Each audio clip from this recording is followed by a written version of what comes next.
Welcome to the Virtual Memories Show. I'm your host, Gil Roth, and we're here to preserve and promote culture, one weekly conversation at a time. You can subscribe to the Virtual Memories Show through iTunes, Spotify, YouTube, Google Play, and a whole bunch of other venues. Just visit our sites, chimeraobscura.com/VM or vmspod.com to find more information, along with our RSS feed. And follow the show on Twitter and Instagram at VMSPod. Happy New Year. I hope you all managed to celebrate it meaningfully but safely, or if you did it unsafely, that you just completely stay the heck out of my personal space. For our part, we stayed pretty secluded. I remain in hiding here in northern New Jersey. Amy and I, for the New Year's build-up, commenced our traditional 3 days of watching the Lord of the Rings Extended Editions movies. We started on the 30th, so New Year's Eve was spent with the Two Towers. Listen, it was her idea, okay? And it's better than the old days when we would try to cram them all into a single day. It never worked. So the 30th is Fellowship, New Year's Eve, Two Towers, and New Year's Day, we kind of ease into 4+ hours of the Return of the King. Anyway, that's how we start the new year here at Virtual Memories Manor. So welcome to 2022 and a new year of the Virtual Memories Show. This spring is going to mark the 10th anniversary of my first interview for the show. And if everything goes apace, I should hit episode 500 late this summer. I do not have a super guest planned yet for that one, but I guess I should start working on it. So my only podcast-related New Year's resolution is keep going. Along those lines, I did get out for an in-person podcast last week, and I'm actually 1 week ahead on the show, which is a great way to go into a new year. I will say the in-person episode was great, but given the current wave of COVID here in the New York, New Jersey area, I have a feeling I'm going to be doing remote only for a while, but we will, as they say, see. Now, if you missed it because of the interweek end-of-year malaise between Christmas and New Year's, last week's show featured me as the guest, getting interviewed by a longtime friend of mine, Aaron Finkelstein. There are a lot of goofy quips and anecdotes in that one, but also some revealing conversation, I guess. So if you're interested in that sort of thing, go back and check that episode. But for now, let's get back to real guests. This week's show features a conversation with Ken Krimstein, author of the new book, When I Grow Up, The Lost Autobiographies of 6 Yiddish Teens, from Bloomsbury Publishing. Ken was on a few years ago to talk about his book, The Three Escapes of Hannah Arendt, and we had a really neat in-person conversation then. It was the before time, back when I only recorded in person. With When I Grew Up, Ken, he does something special in this book. He adapted stories submitted anonymously by Jewish Yiddish youth in Lithuania in the 1930s. And the submissions, we go into the whole history of it, but the submissions were for a contest that drove this ethnographic study about teen life in the Yiddish world. And Ken will talk more about the nature of the contest and the submissions, the rules that were behind it all. But all you need to know is these autobiographical pieces were lost because of the war and then the Cold War, but discovered and translated in recent years. And they just spoke to Ken. He does this wonderful job of bringing each of these kids' stories to life. And he evokes not just the external trappings and setting of Lithuania in the 30s, which he does very well, but he also gets at the internal perspective and the tensions and the drama and the universal joys and sadness of being young and having the world in front of you. And we talk about what it meant to him to tell those stories, having the heartbreaking knowledge that most of the writers surely perished within a few years in the Holocaust. And reading When I Grew Up you see that balancing act of our foreknowledge of their doom with the, we'll say, bittersweet joy of just being a teenager. And some of them see what's coming. Some of them are already being discriminated against for being Jews. Some run into other tensions in their lives, family, unrequited love, all the things that we deal with as people today that they had. And for all the horror that we know is coming to them, they, in their stories and in Ken's adaptations of them, managed to capture and convey what it meant to be alive. And seeing the way he adapts them and the comic form, the way the visuals capture not just the action, he's not just storyboarding, the prose that they provided, but really bringing tone, bringing visual imagination to it all. It's a heck of an achievement. The artwork is beautiful, alternatively, like I said, fanciful and grounded, all of which goes to make When I Grow Up a fantastic achievement. So go give it a read. I'm awfully happy this is the project that we get to kick off 2022 with. Now here's Ken's bio from the book. Ken Krimstein has published cartoons in The New Yorker, Punch, The Wall Street Journal, and more. He is the author of The Three Escapes of Hannah Arendt, which won the Bernard J. Brammel Award for Biography and Memoir, and was a finalist for the Jewish Book Award and the Chautauqua Prize. He's also the author of Kvetch's Kvetch Can. He lives and writes and draws in Evanston, Illinois. His new book is When I Grow Up, The Lost Autobiographies of 6 Yiddish Teenagers. And now, the 2022 Virtual Memories Conversation with Ken Krimstein.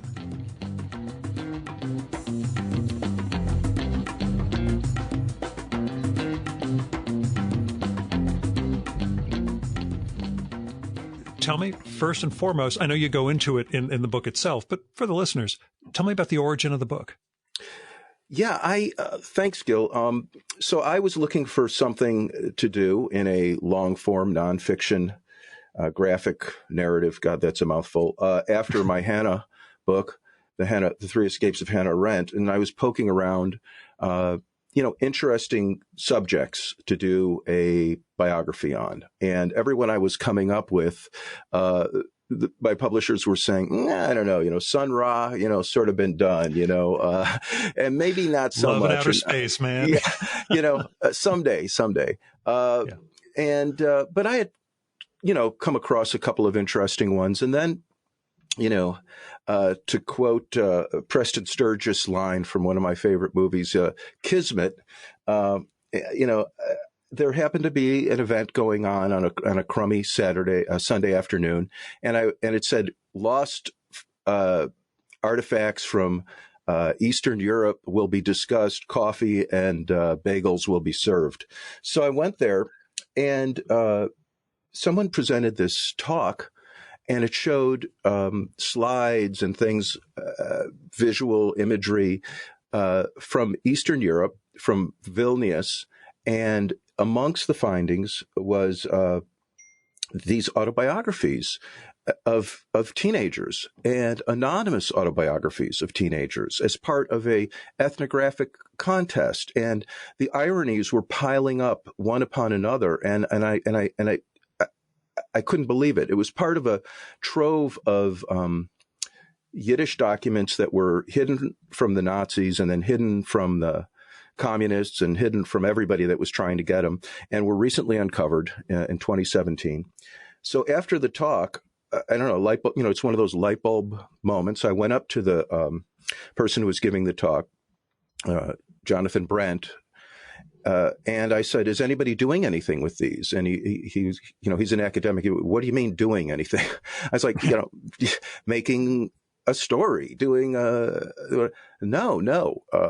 But I think you should call this person. The next thing I knew, I was in Vilnius, Lithuania, doing research, holding these actual 75-year-old student notebooks that were written in Yiddish and had been lost and found for an ethnographic study. And I thought, wow, instead of doing one, sort of famous person, I would do a variety, these people. And that's how it originated. And because of the nature of the study or the contest, they were all anonymous. Right. Let me just tell you. Let me go back. So there was this organization in Eastern Europe. I mean, there's a lot of backstory that I put into it, but the backstory and all the sort of little synchronous events that happened throughout this made this so, I don't know, just delicious. So it's in your wheelhouse. In my wheelhouse, because so this YIVO, which was there were about 9 million Yiddish-speaking Jewish people in Eastern Europe before World War II. And they extended from sort of Riga way up, in the Baltic, all the way down to Odessa. And there was a lot of, after World War I mean, I was a history major, so I love history, and this story was just sort of delivered, but the backstory is important. There was a lot of people trying to have ethnic identities in Eastern Europe, and people felt that Yiddish, which was considered a low guttural jargon language, there were a lot of intellectual writers, people who said, hey, if you may not like it, but if millions and millions of people speak it and use it, and we kind of like it, it's kind of legit. So they set up what I call a university without walls, for a country without borders. And the university without walls was called YIVO, which is sort of the Yiddish Scientific Institute or whatever. And the country without borders has had many different names. I coined a name for it. I called it Yiddishuania because I didn't like what other people had called it. And, it had never really had a name. People referred to it as Yiddish land, and it just didn't ring right to me. But in any case, they wanted to find out what was going on. So they went and they did studies. They talked to people. They wanted to find out about folk culture. And it was a very, very diverse community. They were also very forward thinking. They studied, Freud was on the board, Marc Chagall, others, and they were looking to the future. And in a very, very bold move, I mean, in the 1920s and 30s when this started, they didn't even know what teenagers were. I mean, it hadn't been invented yet, I think. They said, let's look at the teens. Let's look at the kids. Let them tell us what's going on. And they said, well, no one will do it unless we have, unless we offer a prize, and no one will tell the truth unless we say it'll be anonymous, because you're not going to, your parents might read it. So they had to, in their cunning fashion, figure out a way to get people to enter, award them the prize without their parents finding out, and make it, promote it throughout the Jewish world. And amazingly, through the 1930s, this anonymous autobiography contest brought in almost 800 entries. They were all lost through the war. But these people, and you were supposed to be between 16 and 21, and of course, being Jewish, they entered it, and it was supposed to be less than 25 pages, and they ignored a lot of that. But one thing that many of them did do, because some were found, but they said no prizes will be awarded for fancy writing, purple prose, any of this. Tell the truth. And by God, they were telling the truth.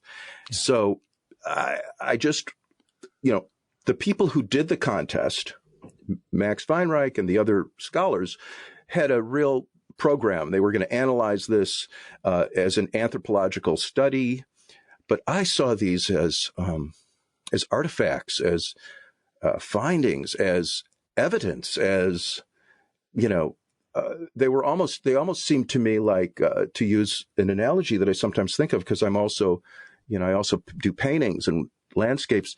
They're like a mountain. They were just something for me to respond to, and. I don't read Yiddish, and I barely understand a lot of it, but there were some translations done from an earlier batch, and I found a translator, and people were very helpful. And I was just blown away by the words in these things. And I knew that I could use, my practice of kind of inhabiting the area and looking at a lot of, imagery and studying the time to kind of bring this period to life. So I was compelled. I had to do it. It wasn't what I was expecting to do.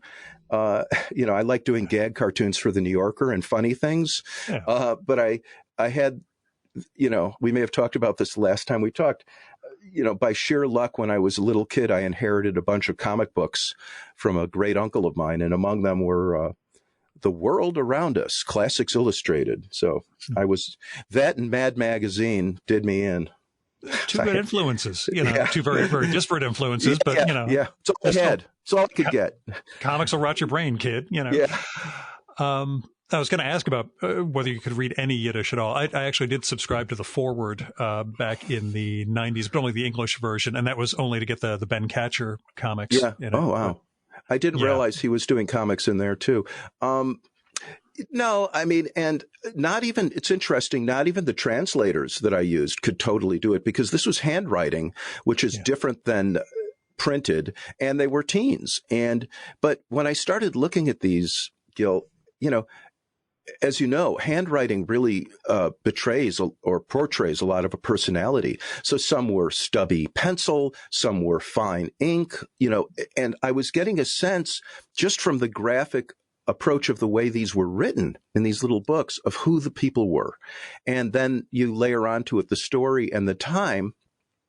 The other thing I think that really appealed to me, and I didn't know what I was looking for, was this was a way into talking about something that is, Theodor Adorno said, it's impossible to write poetry after Auschwitz. And I, I didn't want to do anything directly about the Holocaust or anything. I don't feel that I could. I didn't know what I was doing. But when I saw that these were all teenagers writing about dating, writing about sex, writing about music, writing about my parents don't get me, before the war, because the one of the grand ironies of this, among many, was the grand prize to be awarded on September 1st, 1939. And that was the day the Nazis invaded Poland. So they didn't get around to it, Yeah, it's interesting to me. And it's a question I had, like, how much do you, in portraying the stories, the kids are reflecting some of those trends without, of course, understanding where it was all going to go. And how much you accentuated some of that, or, picked up on these things and saw oh God, this is almost too obvious a thing for this kid to have observed, knowing dramatically where everything would go. Yeah, that's a great question, because I really, I was a history major in college after I, disappointed my parents by getting a C in calculus and proving that I couldn't get into medical school. And I had to dig back into a lot of the things that I had learned and thought about. And I had to erect, if you will, an iron curtain between my understanding of what happened afterward and what these kids were writing about at that time. In other words, to tell the truth of these stories, I couldn't allow what I know as much as I could to prejudice the way that I told the stories. So I really, in a way, that liberated me, because I just talked about I just had to look at their tales and who their characters were. Now, what was interesting was when I was doing that in words and then in pictures was there were definitely clouds forming. I mean, I was learning. I mean, there were definitely horrible things happening to these people. Great, examples of, prejudice and mistreatment that is shocking to us. But you got to remember, at this time, not only had the war not started, but no one, even after the war started, people didn't have a clue. I think I was reading Timothy Snyder at the time, and he's a great historian. And I was thinking about how, you have to be vigilant in the moment that you live in, and I also thought a lot about when I was in New York on 9/10/2001. Yeah. I remember 9/11, the morning, even going to work and looking at the sky and thinking, wow, oh, what's that? No one, you don't know. Right. So I had to hew to trying to bring that world alive. And then I very, very quickly in talking to people realized that this period, I had to be true to their lives. And I had to think that the reader would know what happened. I mean, I hope. God. Yeah. I mean, you look at some statistics and it's amazing. A lot of people, or at least maybe they saw Schindler's List or some, I don't know. But I thought, I'm not going to deal with that. I'll let them do that part. I'm just going to show this and let them draw their own conclusions, because another great irony and another, if you will, dramatic or narrative engine. Since these were anonymous, we don't know what happened for sure to any of these 700, 800 people that have, but we have a pretty good idea. Right. But odds are, yeah. Yeah. I mean, but on the other hand, I tried to find some of them. The trails run very, very dry, but, slight spoiler alert, the book there was a discovery that one of the people did survive, which was kind of surprising. And, as I'm writing it, I'm like, I hope others, from their character, they seem to have the gumption to have done it, but you don't know. And that, to me, that makes the reader a participant in the story in an interesting way. So I had to just hew to their language and their hopes. Yeah. I mean, if I could, I know I'm rambling on a little bit, but one thing that inspired me a lot when I was doing it. So, it's a complicated backstory, but some of the diaries made it to America because the Nazis had managed to collect some of them. They were going to put them in this museum that they were going to build in Frankfurt to, the irrelevant lost civilizations that we've destroyed. Yeah. Really just horrible. So, and after the war, a lot of those documents made it back to New York, and some of them were translated. And I read, I didn't use any of the ones that had been previously done, but I read some of them. And this really struck me, and I just want to read it. It's the end of one that had been translated, and this kid's writing, I don't know, in the 30s, and he says, he's wrapping up, and he says, I think that the old ways will persist until the 1950s, but certainly no longer. And it shocked me to think that, wow, what would have happened if these kids had, what if the Leave It to Beaver was happening in America, and, Leave It to Yitzhak was happening over in, I mean. I always go with Shlomo as my fallback name, but go on. Yeah, Shlomo. I mean, so this is like an actual, counterfactual history that actually exists. So my mind was blown.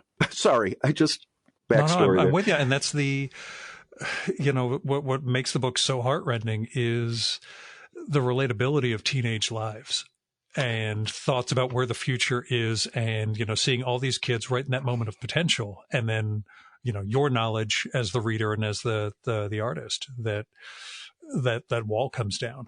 Yeah. But the other thing that was kind of amazing about it, Gil, and I can speak with it, I actually got some joy out of it, because I ended up selecting 6.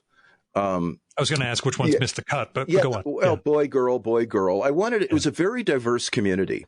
And I think it stands in many ways. I learned a lot of things from working on the Hannah Arendt stuff.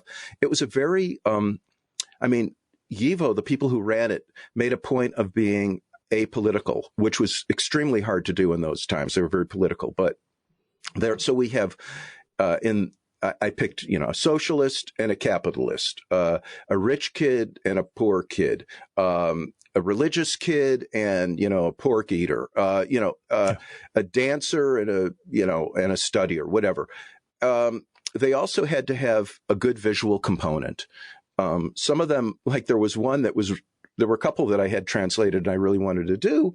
One was a completely internal dialogue about somebody battling with their neurosis and going to psychiatrists all the time. That was really kind of interesting, but we'll wait until Philip Roth does that one later. Yeah.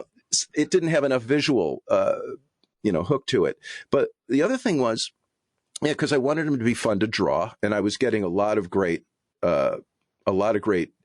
visual resources. Because, coming into it too, I had, I would say the typical suburban, American Jewish kids, understanding of our history. You got Fiddler on the Roof, on one side, and then you've got the horrible images of the camps on the other. But there was a whole incredibly vibrant world between there, and the connections between that. My parents, were they were younger, but the world that they grew up in the Jewish whatever, the Bronx of Chicago, was very similar. They have the same organizations, the Forward and all that stuff. So, I wanted to just show the joy that these kids had, even amongst this horror. So you hear, but they were so honest. I could relate to them. One was a musician. Her father didn't understand her. Parents were getting divorced. One was, a political person. And, with teenage aplomb, which was incredible, he was like a proto-Herzog from Bellow. He's like, well, what am I going to do? I'm just going to write letters. Let me just write to the mayor of Tel Aviv. I'll write to Franklin D. Roosevelt. I'll write to the editor. And he hears back. He hears back from these people. And I'm like, wow, these are just teenagers, living their lives. And I liked being with them and showing that. One kid, he kind of runs away from his parents with their approval because he's heartbroken. And the reason it's with their approval is he kind of, and I see this as sort of the Pinocchio, some guy from a yeshiva says, "Oh, come on to the yeshiva. We'll pay for everything." And his parents are like, "Oh, they'll pay for everything. Go." And he goes there, and it's horrible. So he has to escape. But at one point, he's like, "I really hated it, and we had to go sing these Jewish songs. I would have much rather." And these are his quotes. I mean, I had these. I would have much rather have been dancing a tango, and I thought, wow. So then in my research, I found out that tango music, which is really sexy and fun and great, was almost an invention of Yiddishwania. It was big in Warsaw, and it was big in the exurb of Warsaw, Buenos Aires. And it was also practiced a lot by, not so nice Jews who practiced what they used to call white slave trade or whatever. I mean, they weren't angels, they were not angels, and they weren't saints. And I felt that, gosh, I loved being with them. I loved being with them. Were there ones besides the therapist, other ones that you were like, oh God, I wish I could include this in the book? Yeah, there was. In fact, there's another one. Hey, don't turn into Drew Friedman with the series of old Jewish comedians. This could be your thing. But go on. No. I mean, but there. Maybe somebody else wants to do them, but I get this one. This one. I told you they said limited to 25 pages. This guy's clocked in at about 125 pages. And I tell you, it is unbelievable. I tried to include it. I did a cut down version of it. I drew it up because it involves, false messiahs, Musar, radical, Jewish guys who say I killed 9 Cossacks with my bare hands. Mystical tunnels between, Poland and the Holy Land. I mean, This thing was unbelievable, but it was just, it was too expansive. But every one of them, even if they're, And they were a variety. There was a self-selection process. I mean, a lot of kids, oh, hey, you can write, you're clever, want to win 150 zlotys, you should enter. But boy, they told the truth. I mean, and it was a world, it made me understand that, these are people. By the way, Yiddish is a very spicy language. After I posted this, somebody who I knew, who's an older guy, responded to me with a letter, and he said, your book made me, we never spoke Yiddish, secular, went to Columbia, blah, blah, blah. But I remember my grandmother used to be in the Yiddish theater, and there was a phrase, I wish I could remember it in Yiddish, but he said, but it was like, when I get up to dance, the band goes out for a piss. And it's like, and it reminded me of my grandmother, and her mob, they weren't squeaky clean people. Yeah. And they remind me that teens are teens are teens. And, as I was talking to people working on the book, and I'd be like, maybe I had to do an event for the other book of all places, Fargo, which was fascinating. You must go there. The wood chipper is actually on display in the town museum. Yeah, it's there. It's actually a really cool place. But the people that hosted me, the woman took me out for lunch you got to love it. It was like a Norwegian dining club. And she was a Mexican American woman, and it was just incredible. But she was saying, my parents were Cuban, and they went to Mexico, and they were in a detention camp or something. But they talked about how even in this detention camp, they'd take whatever they had, and they'd have fun with it. They'd make music, they'd date, whatever. And it made me realize that, geez, all people want to do is like have fun, be teenagers, and grow up. Yeah. So that was what I loved drawing and showing in the book. Yeah.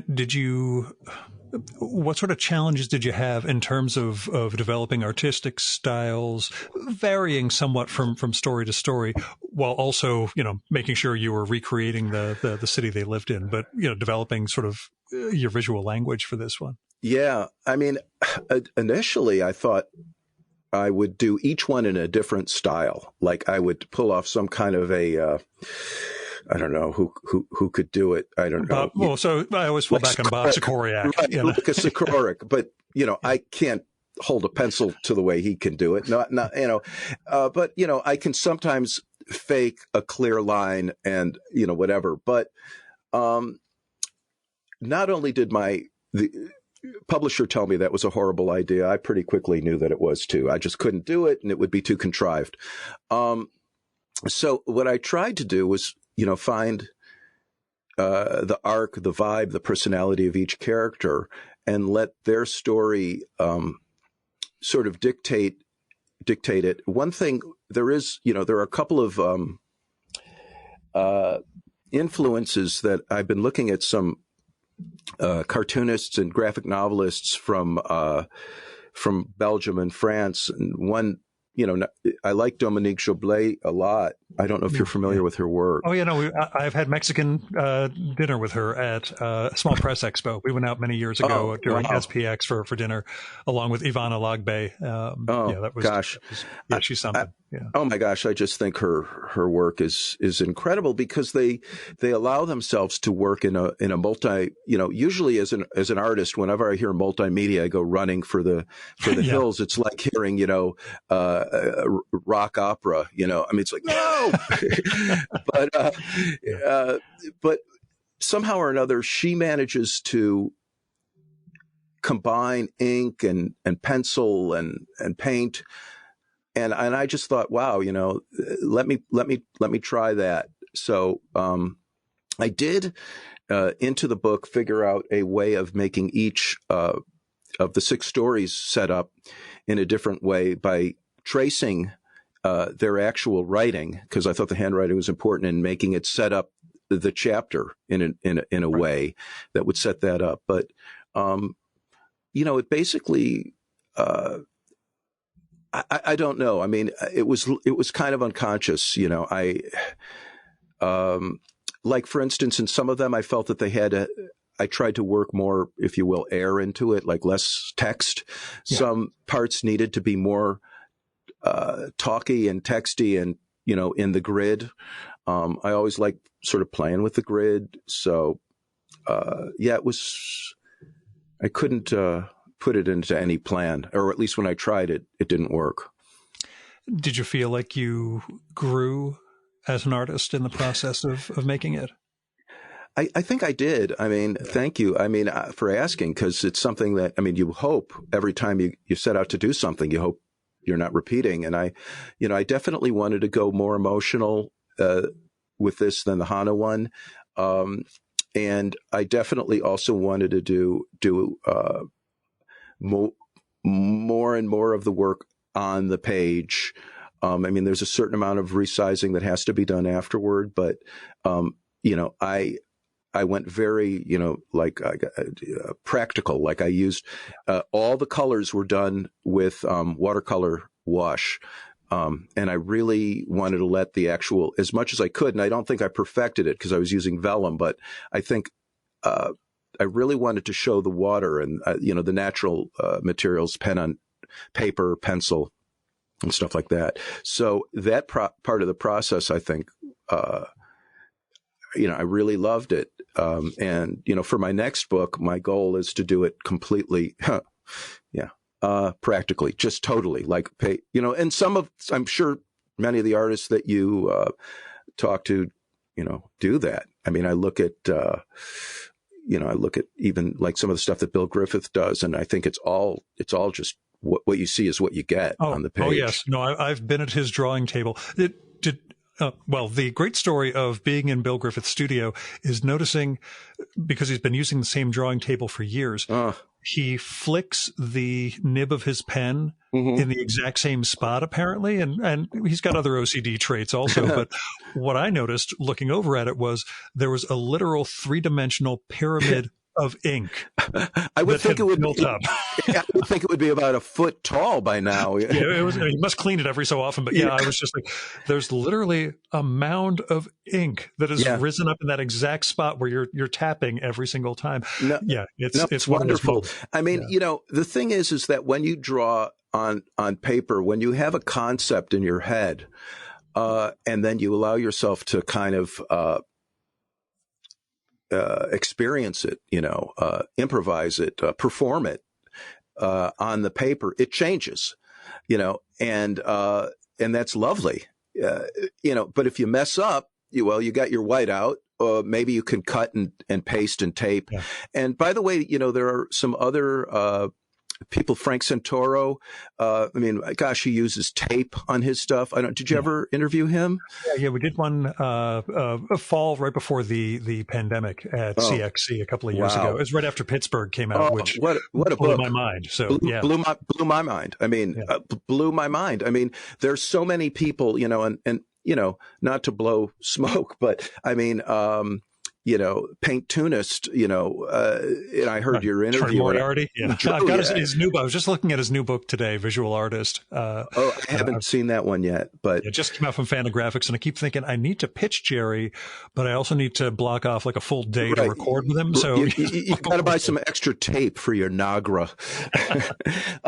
But yeah, I mean, people are doing such interesting things, not just in clear line. And there's nothing wrong with that. I mean, I heard your interview again, listened to with Rutu Modan, and I haven't had a chance to read Tunnels yet, but, I love her previous work, and I guess they would say she's like the clear line, type artist, but I don't really, her style fits her storytelling. I think, in a way, the style, I hope, will be invisible to the storytelling, and artists know that it's extremely important. But if it stands out too much, there's something maybe going wrong. I don't know. Yeah, no, that's even as in my, and I'm not doing comics, but just starting drawing and painting. There's the moments of this would be too much, or I really need a little bit more here, and that will make it. But if I go too far, I've joked, and I've said this in recent episodes, I've come to love destruction. The fact that, once that line's on the paper, there's no undo button. You can try to work around it, or blot or use whiteout, but yeah, I think paper doesn't lie. Yeah. actually the work around it, I found even through my gag cartooning, sometimes that's where you really come up with the great solution. It's like, oh, there's a splot. Oh, well, that means it was raining out. Let's do splot. You know what I mean? There you go. And because you can't get too precious, Right. I've been I made a Christmas card for my wife. I painted our dog, and I had to. How did your dog like the paint getting all over her? Yeah, well, yeah. It was watercolor, so I just threw them in the shower. No, just kidding.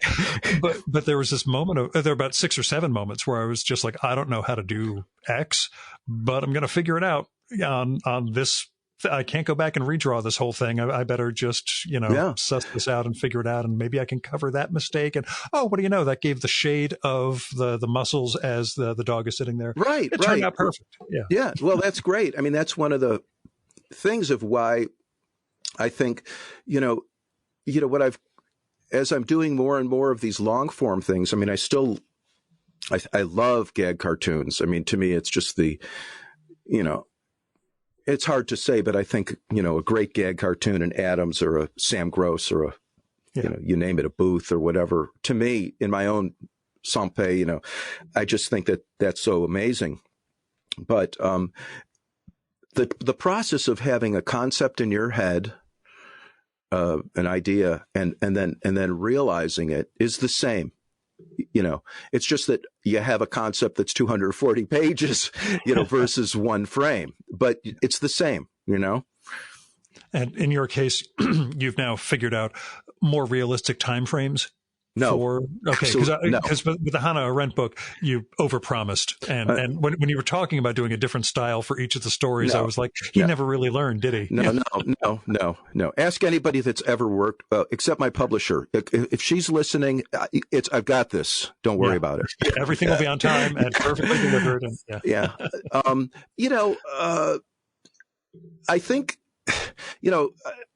I watched the Beatles thing, we all kind of did the Get Back and whatnot. And, it was kind of interesting. I'm a musician too, and see the Beatles in a studio, and they touch a microphone, they get like electrocuted and stuff. And, they're like, we could do an album in like 3 days.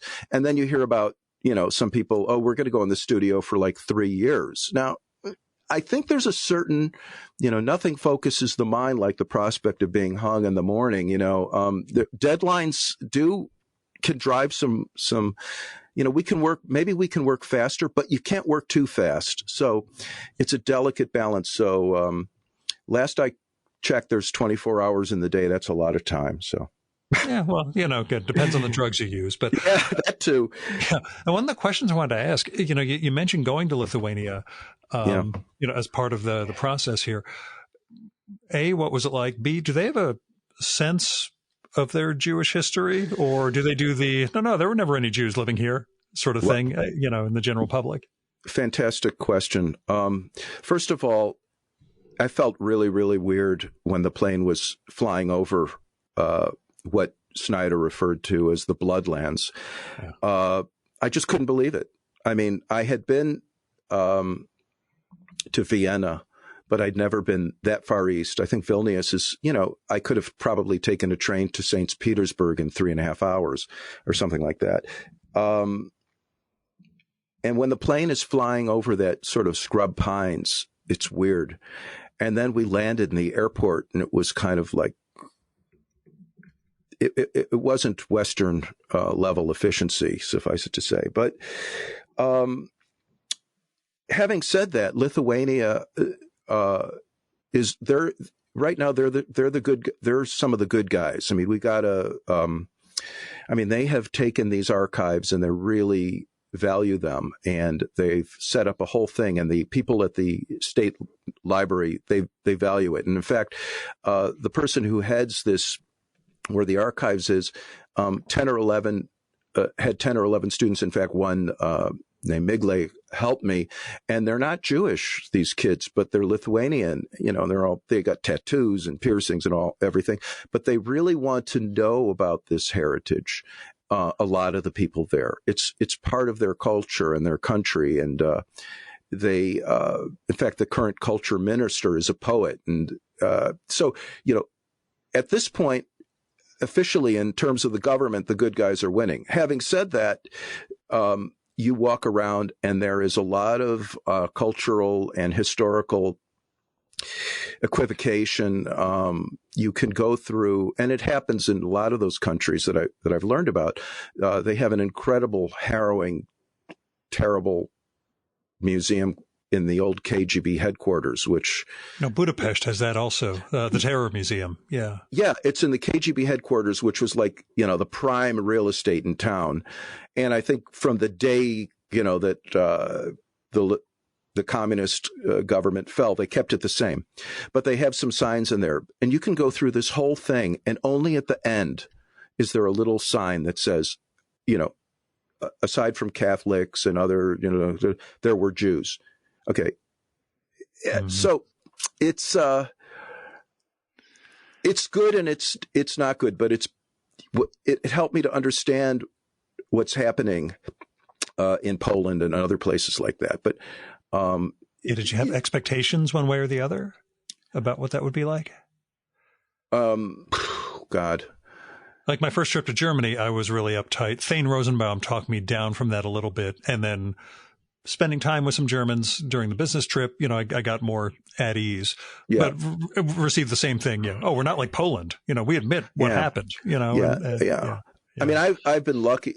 My Hannah book is a big bestseller in Germany.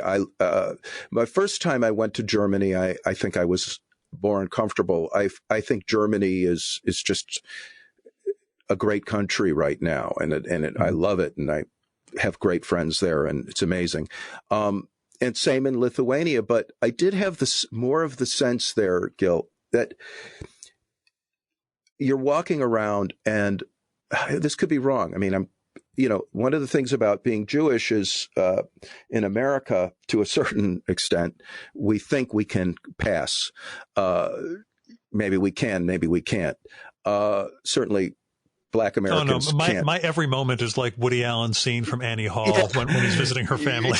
but your mileage may varies. Well, I don't know. I haven't seen you in person for a while, but the beard may be accentuating that. I'm not sure. Yeah, the hair. I'm no Eddie Portnoy, but I'm starting to get the hair going too. Yeah. But when I was in Vilnius, I really had the sense, and it could have been my own paranoia, but I really had the sense that people could look at me and see. Now, the other thing is, I'll tell you a story. So, as I said, I'm a musician, and I was lucky enough. I was staying in an Airbnb, and it was great. So I was there for a few weeks, but I really missed playing music.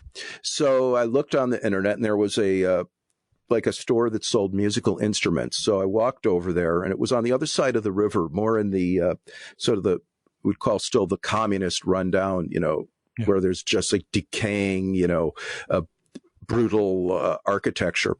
And there was this little store, and I went in there, and sure enough, they had like Yamaha keyboards and stuff like that. It was really tiny. And I just started poking around. I didn't really know what I was doing. And one of the guys said, would you like to meet the guy who owns the store?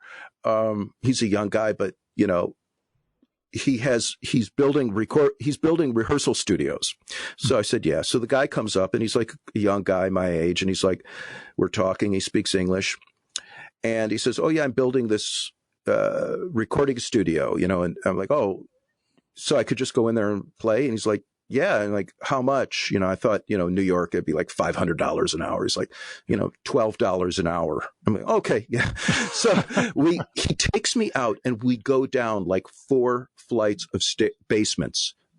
And I mean, there are no lights, and there's a metal door, and he takes me through, and I thought, this is it. But he seemed like a cool guy. And then on the inside, sure enough, he had made a little recording studio, and he was trying to get money, whatever. But on the way down, he said, what are you doing here? We were chatting, and I said, well, I'm working on a book. And out of the blue, he said to me, my grandmother lived near the Jewish ghetto during the war, and she told us stories about it. Like, he jumped right into it. Yeah. Like, he knew exactly. And he was sympathetic. So, And the But fact you that, felt they have Judar, though. Yeah. oh yeah. And then I found out, that actually part of my family is from Vilna. So, the connections, and they had bagel. I mean, all their local food. I mean, you'd go to these street markets, which they'd have. And by the way, Vilnius is an amazing, beautiful, incredible, luckily preserved town. But they'd have these street markets in there, but they've got herring, they've got bagels, they've got rugula. They call it different things, but I'm like, that's where the food came from. That's where our food. Yeah. I mean, it was like weird, Yeah. How much did your family's history play into the project as it developed? Well, my family, like maybe a lot of families, if I ever asked my grandparents, where did we come from? Oh, you don't want to know. Forget it. The old, right. So, I really had to jump across that divide, and I've, through the process, I started discovering more about how Yiddishwania actually extended to Maxwell Street and, Douglas Park, and, New York has, a massive Jewish community. Chicago's, before the war, you could say that there was 150,000 people living in a certain area. So, but I learned about that more afterward. I mean, how much did it figure in? I guess, I kind of was starting to connect with parts of my own ignorance, if you will. I started reading a lot of Yiddish literature and translation. I started reading a lot. I started making a lot of the connections. Larry David's show should be in Yiddish. I mean, the humor, the sensibility.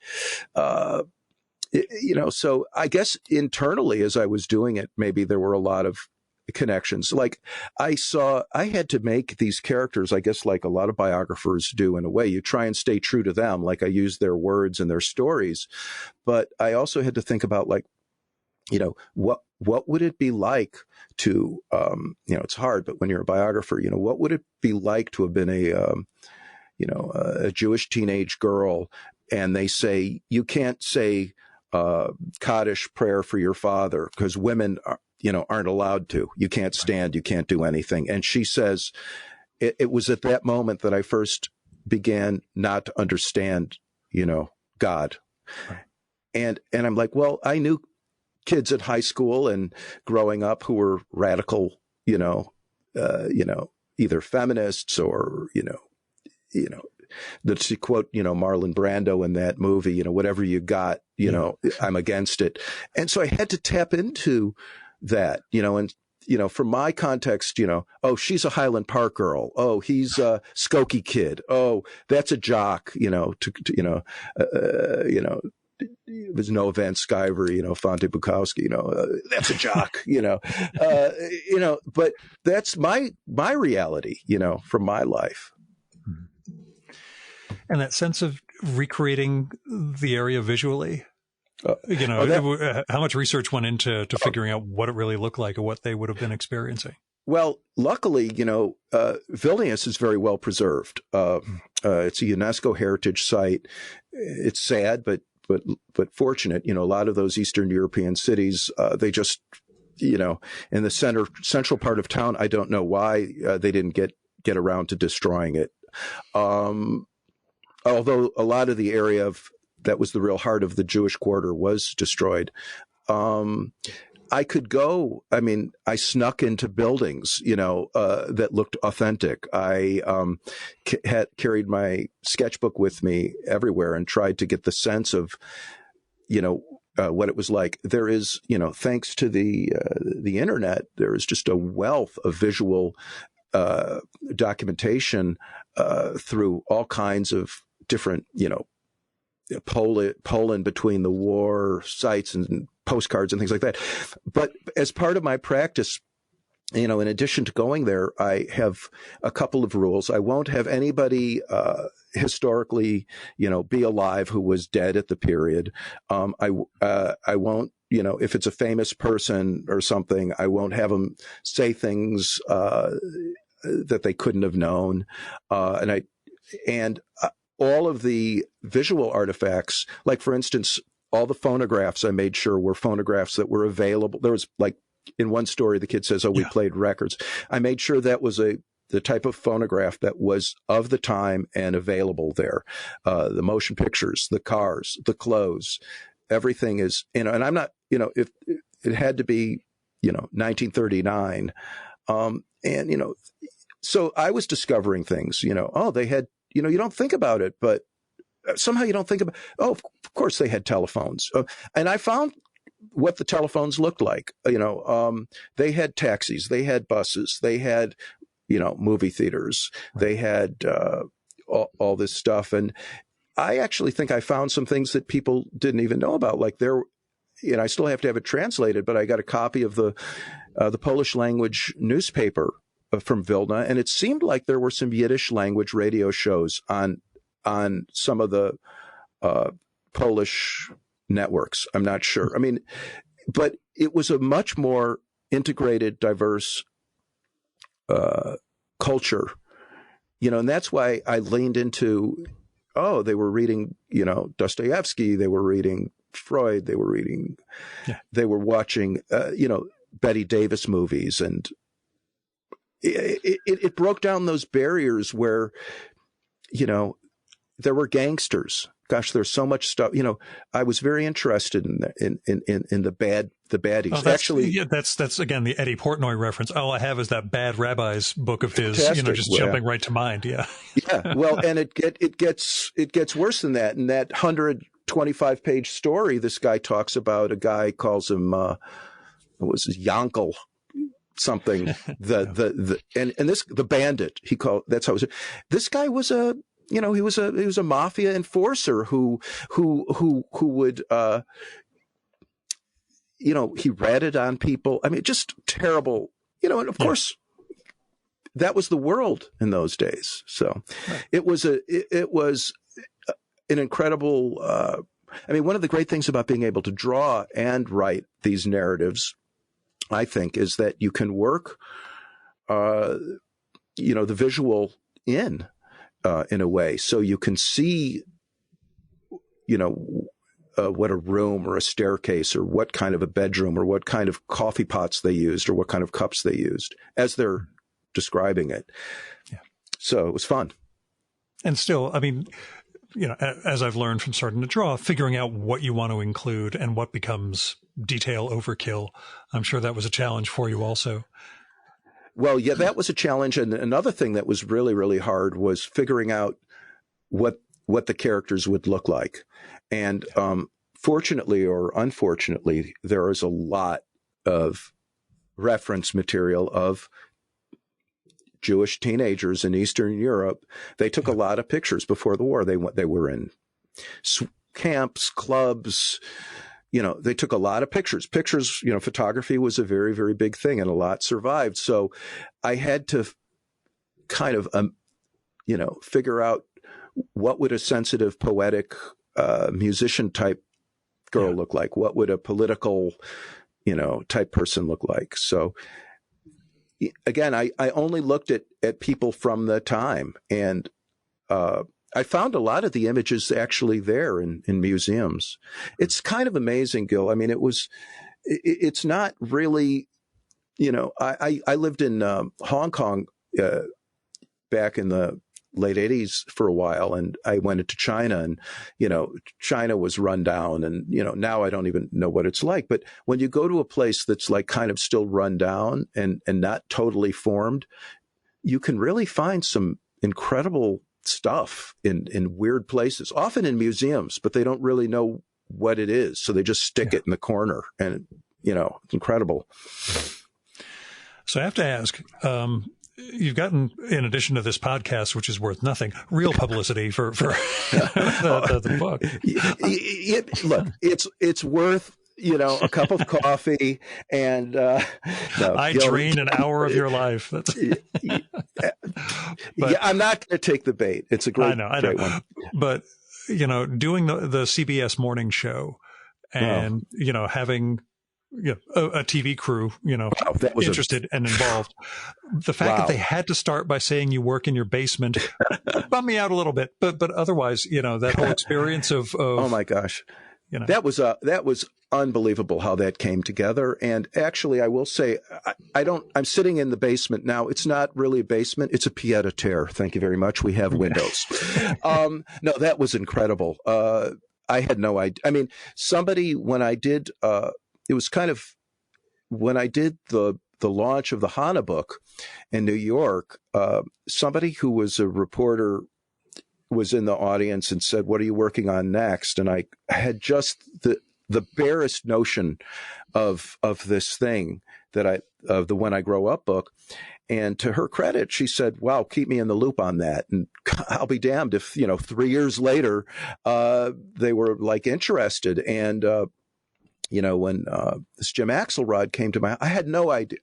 First of all, when the producer said to me, "My advice to you, Ken, is don't think about it." Yeah. I'll tell you my Today Show experience after this, which I had the same thing. All I could do was think about it when they said that. But I tried not to the point where I didn't even look up who Jim Axelrod was. And I didn't even, because I did.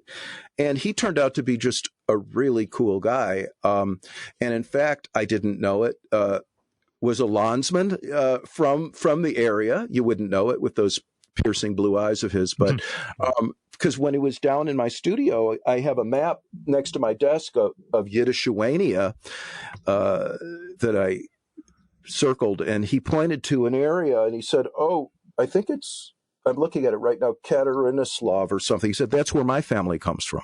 So he was really cool. Like he hung out in New Orleans and we were talking. It was out of body. I mean, not quite like the Gil Roth out of body, but having, I mean, and, like the amount of shit they bring in. And I used to do production, when I was in advertising and stuff, but, I was the box of Kellogg's cornflakes. It was weird, man. Yeah, I couldn't imagine. What's your Today Show thing like? What do they? My Today Show experience, which has a great punchline. It was early in 2021. It was for my pharmaceutical trade association day job, related to my guys who manufacture vaccines for Moderna and J&J and everyone. And Today Show was going to do a segment on staffing at these companies and the challenge of producing all these COVID vaccines. You remember back when we were worried that we wouldn't be able to make enough of the stuff. And luckily I had 1 day's notice because I'd helped the Wall Street Journal do an article on this, came out on a Monday, and they hit me up Tuesday saying, "Hey, we'd like to record an interview with you tomorrow about this for a bigger piece we're doing." Wow. I was like, "Oh, good. That way I won't have time to worry. I'll just hit up my members, get some talking points together, make sure I can tie my hair back behind my head and not look like a guy who hasn't had a haircut in 1 year at that point. Now it's 2 years." Rearrange the bookshelves behind me so that there would be this incredible array of weird books so that anybody looking at it would be, why is there a penguin with visors staring at me from the back? Just this whole Tom Tomorrow thing, all this other stuff, Philip Roth everywhere. We do the segment, goes great.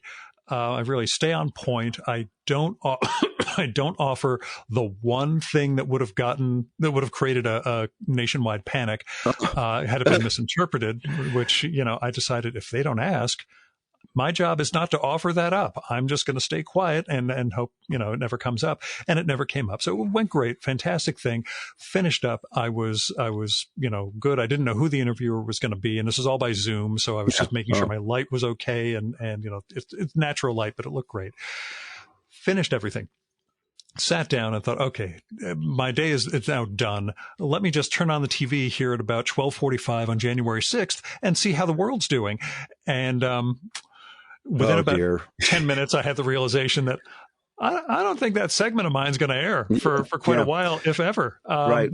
Turned out it never happened, but at least I got the reps. I got the experience of doing it without actually having you'll be good for the next time. It's like, it just came across the fact that Aldous Huxley picked a really, really bad day to die. Or a good one, went under the radar, and he was high on acid at the time. It's true. It kind of fits. It kind of fits if you know much about him. But, this has been like, doing this book has connected me in a lot of ways to things that I didn't even really know, and I've learned about.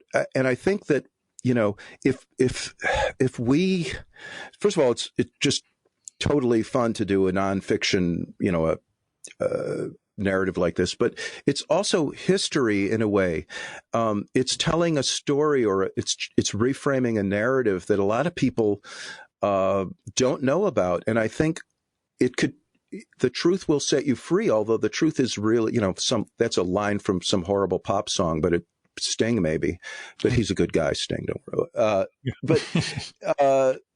But it's like therapy. It's like, if you bury something, it's still going to affect you. So you might as well get it out and know about it. And I think this culture, this civilization,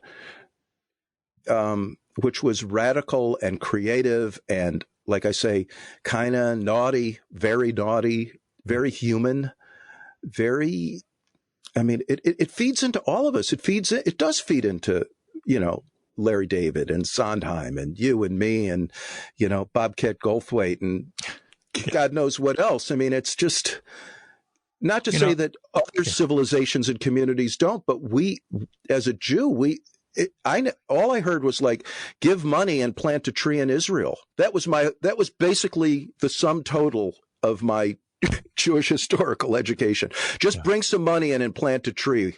Yeah. We have the little blue box that we put the change in. But I would say, instead of reframing, reclaiming. Yeah, maybe. Thank you. That you're actually, we're trying to I say bring it back. That's what Evo does on a regular basis. But I do have to raise the question, which you mentioned came up during your press for the Hannah book. What does come next? Yeah, well, you staying Holocaust adjacent, or I'm going to call it a part of. I fell into this Middle European rabbit hole, and I can't get up, so I'm going to call it a trilogy, and then maybe I'll be done with it. But I like to find these stories or these narratives that aren't well enough known, or need to be, a different lens in on something that we all think we know. And so the Germans, actually, because the Hannah book is a big success in Germany, they're like, "Oh, have you got anything else in mind?" And they suggested a few people. And one of the people they suggested was Albert Einstein. And I thought, since there have been no biographies written about him, no one's.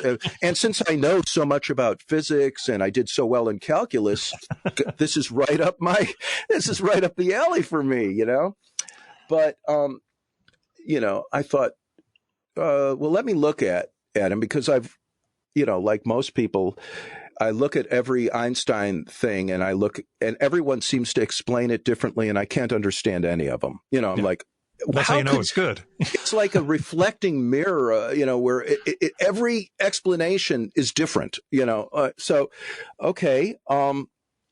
So I thought, oh, let me give this a little, and I found out, and I discovered this, that there was a little known episode when he actually taught in Prague, and 1911 to 1912. And among the people that he hung out with was Franz Kafka. So I was like, whoa, Prague, Kafka, Einstein. Okay. Sounds like Tom Stopper should be on this. Put me on a plane. Yeah. So I don't want to talk about it too much, because I got to get cranking on it. But it's proving to be very, very rich. And I was actually able, during a dip in the virus, to refund some tickets that I had to, cancel a few years ago. And I did some work in Prague this summer on it. And wow. Yeah, it's really exciting. I look forward to it. Don't jinx it. Don't say anything else. But I guess last question, do you still feel like a frustrated philosopher? If there was a philosopher ever that wasn't frustrated, they probably shouldn't be a philosopher. Let me just say, I I did take a couple of philosophy classes in college. I don't know. I mean, that's a really good question. Sam Gross says, cartoonists, we know everything, or he says it better than that. I think, applied philosopher, maybe. I don't know. I'm like, stand-up philosher. That's Mel Brooks in History of the World. I'm a stand-up philosopher. I don't know. I mean, philosophy, it's funny, I've been reading quite a bit of it to kind of wrap my head around what's going on with, Kafka and all this stuff. And I've been, I love reading it. You discover people, Ernst Cassirer, an incredible thinker, on one hand, it's like, wow, this is like the best fiction I've ever read, and on the other hand, it's like, these guys are just, they should be just having beers and sitting around, it's hard for me to take it really seriously, but on the other hand, it's like the most serious shit going. So I don't know. Frustration is my modus operandi anyway. So I'm a frustrated everything. So put philosopher, tennis player. Yeah. Check. Yeah. You already got the musician thing down. So. Got that. Very frustrated on that. I had to assume that's frustrated too. But. It is. Yeah. Try and play a bossa nova thing on the guitar. Forget it. Oh, I guess real last question. Pandemic. You mentioned getting some travel in, and you did finish the book, but pandemic productivity, well, changes to lifestyle, etc. It sucked when I had COVID for a little while. Thankfully I didn't have it that bad because I've gotten every vaccine that I legally allowed to have.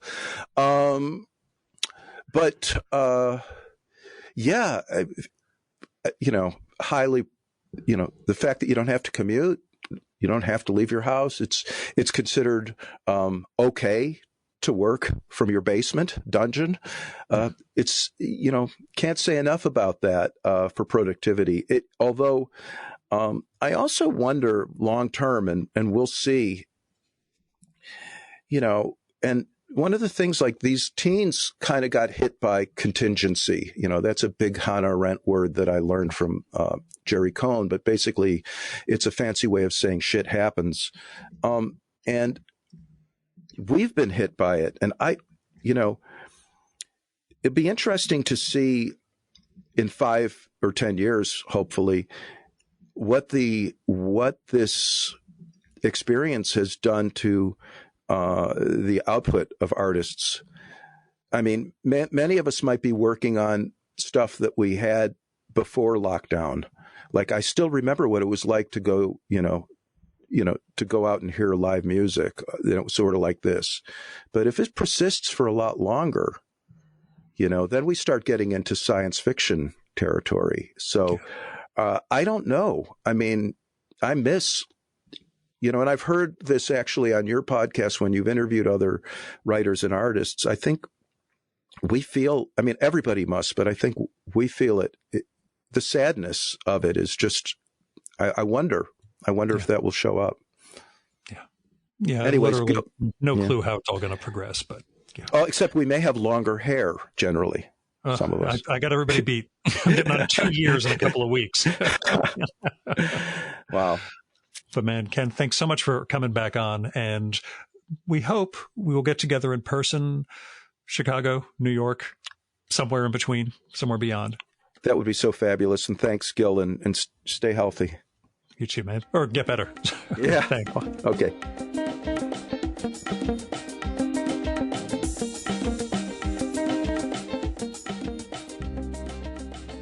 And that was Ken Krimstein. His new book is When I Grow Up, The Lost Autobiographies of 6 Yiddish Teenagers, from Bloomsbury Publishing. It's awfully good, albeit heartbreaking. I hope you give it a read. I hope we got across what makes this book special, and the love and the calling that Ken felt about it. Anyway, you can check out more of Ken's work, including his previous book, The Three Escapes of Hannah Arendt, at his site, kenkrimstein.com, which is KENKRIMSTEIN.com. He's on Twitter as Ken Krim, on Instagram as Krimstein Cartoons, and on Facebook as Gag Cartoons. I will have links to all of those, plus his books, in the show and episode notes for this one. Now, you can support the Virtual Memories podcast by telling other people about it. Let them know that there is this guy who is putting out this podcast every week with great conversations with writers, artists, cartoonists, translators, musicians, creative folk who like to talk about their work and how they became who they became.